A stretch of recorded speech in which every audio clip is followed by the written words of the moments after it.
by Dronelife features editor Jim Magill. Editor's note: this is the first in a series of stories on efforts to establish new counter-UAS protocols in the U.S. to protect high-profile sporting events and critical infrastructure from the potential threats posed by drones flown by careless or hostile actors. The first installment will examine a government push to expand the authority of state and local law enforcement agencies to take a leading role in ensuring safer skies over World Cup soccer tournament events. In terms of protecting major sporting events, such as the upcoming World Cup soccer tournament matches, from potential threats posed by rouge drones, the U.S. federal government has just changed the game. The Safer Skies Act, which Congress passed as part of the National Defense Authorization Act of 2026, which President Trump signed into law last month, gives state, local, tribal, and territorial SLTT law enforcement agencies the authority to detect and, in some cases, bring down UAVs that pose a potential threat to people or property.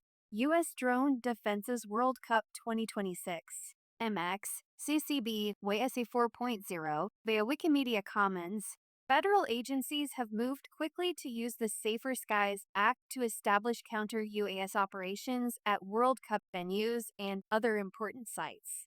Earlier this month, the Federal Emergency Management Agency, FEMA, announced the distribution of $250 million in grant funds to 11 states hosting World Cup events and to the National Capital Region, NCR, which will host events in association with the nation's 250th birthday celebration in 2026. The agency said this was its fastest deployment of non-disaster grant funds in FEMA's history. The $250 million represents the first tranche of a two-part $500 million grant.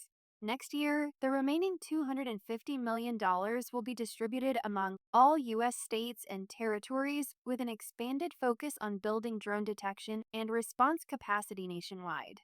In an email statement to Dronelife, Senator Chuck Grassley, chairman of the Senate Judiciary Committee and one of the sponsors of the Safer Skies Act, said the legislation would help ensure law enforcement has the tools to effectively protect and secure major public events, like the 2026 World Cup. The Act grants SLTT agencies new authority to conduct counter-UAS operations, a power previously relegated to a handful of federal agencies, restricts the deployment of counter-UAS systems to a federally approved list, and requires personnel operating counter-UAS technology to undergo federally approved training. Under the FEMA grant program, California, which will host World Cup events in Los Angeles and the San Francisco Bay Area, will receive the largest counter-UAS grant, almost $34.6 million. Texas, which will host World Cup events in Dallas and Houston, will receive the second highest funding amount, almost $30.3 million. The District of Columbia, representing the NCR on behalf of the itself, and the states of Maryland and Virginia will receive the third largest grant, an allocation of about $28.3 million.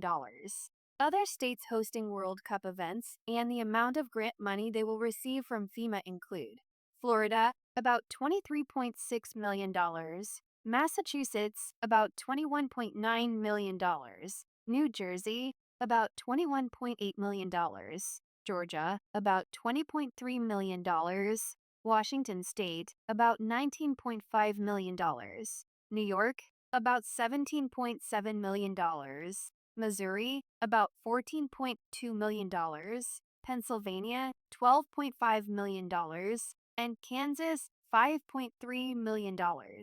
Carter Lee, an attorney specializing in aviation-related law with the firm of Woods Rogers, said recipients of the grant monies have the authority to distribute those funds to subrecipients, usually public safety organizations, while up to 20% of the funds can go to a state-level law enforcement. You look at these grants and the Safer Skies Act in tandem. The Safer Skies Act gave expanded authority to state, local tribal government law enforcement specifically to conduct counter-UAS activities, he said. Safer Skies Act a watershed event. Drone industry advocates and observers have credited the passage of the Safer Skies Act as a watershed event in advancing drone safety and security. The Safer Skies Act represents a long overdue update to the drone security framework. Michael Robbins, president and CEO of the Association for Uncrewed Vehicle Systems International, OFSI, said in an interview with Dronelife.